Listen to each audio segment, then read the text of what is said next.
जय जगन्नाथ फ्रेंड्स आपण जदि आपण इंस्टाग्राम अकाउंट को पूरा परमानेंटली डिलीट करने को चाहते कि आपण पाखर जो पुराना अकाउंट अच्छी इंस्टाग्राम रे ताको आपण पूरा परमानेंटली डिलीट करने को चाहते तो आपण सठिक वीडियो रे क्लिक करिसेंती वीडियोटी पूरा देखिए मुझे आपको पूरा प्रोसेस बतेबी आपण केमिति आपण इंस्टाग्राम अकाउंट को परमानेंटली डिलीट करेंगे तो वीडियो को स्किप करेंगे। तो मोर गोटे रिक्वेस्ट रोचे आपको आपण जदि मो वीडियो फर्स्ट टाइम देखुं कि मो चैनल प्रथम थर विजिट करुँच तो मो चैनल को सब्सक्राइब करेंगे, लाइक करेंगे, शेयर करेंगे।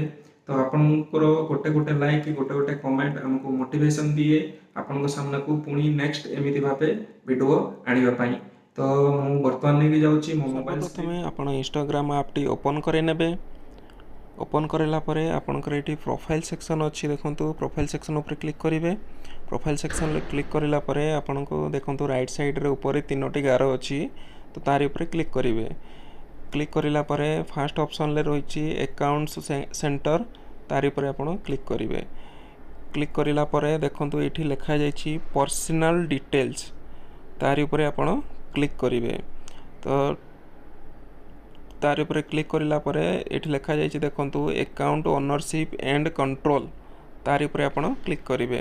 क्लिक कराला आपन ये देखिपे डीएक्टिवेशन और डिलेशन जो लिखा जाइए तार ऊपर आपन क्लिक करेंगे। क्लिक कराला आपंकर जहाँ भी इंस्टाग्राम आईडी थी आपन ये शो कर तो से इंस्टाग्राम जो आईडी तार ऊपर आपन क्लिक करेंगे। क्लिक कराला ये देखूँ तो आपन को दुईटा ऑप्शन आसो जे कि इंस्टाग्राम डीएक्टिवेट करने आउ डिलीट अकाउंट करने।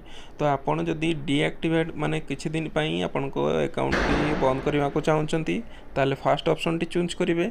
जदि आपन अकाउंट को डिलीट करने चाहते परमानेंटली तो सेकेंड ऑप्शन टी चूज करेंगे। तो मु परमानेंटली डिलीट करने को चाहूँगी मु सेकेंड ऑप्शन टी चूज करुँची। आपन ये कंटिन्यू पर क्लिक करेंगे। कंटिन्यू रे क्लिक कराला आपन को ये रीजन बतवा पड़ो जे कि आपन कहीं इंस्टाग्राम अकाउंट डिलीट करुँचंती। तो ये बहुत सारा रीजन रही मु एग्जांपल पई नहीं जाउछी समथिंग एल्स। तो मुझे क्लिक करके कंटिन्यू पर क्लिक करी। तो क्लिक कराला आपन को ये देखिपे जे कि आपन जदि आपन को इंस्टाग्राम रे जहाँ भी पोस्ट करिसेंती तो से सब जिनस जदि डाउनलोड करने चाहते तो आपन ये डाउनलोड भी करें। तो मते अकाउंट डिलीट करार अच्छी तो मुझे डिलीट करी। तो आपन कंटिन्यू पर ये क्लिक करेंगे। कंटिन्यू रे क्लिक कराला आपन को ये पासवर्ड मांगिबो। तो आपन को इंस्टाग्राम आईडी जहाँ भी पासवर्ड रही तो आपन ये पासवर्ड टी एंटर करे नेबे। तो मु एंटर करे नौची। एंटर करला आपन को ये कंटिन्यू पर क्लिक करेंगे। कंटिन्यू रे क्लिक कराला आपन को ये देखंतु लिखा जाइए कन्फर्म परमानेंट अकाउंट डिलेशन मतलब आपन पूरा अकाउंट को डिलीट करने पूरा कन्फर्म हो गले। तो आपन डिलीट अकाउंट उपर क्लिक कराला आपन को अकाउंट ये डिलीट हो। आपन को जदि ए वीडियोटी 1% यूजफुल लगी तो वीडियोटी को लाइक करेंगे, शेयर करेंगे, सब्सक्राइब करेंगे। Thank you. रही जय जगन्नाथ।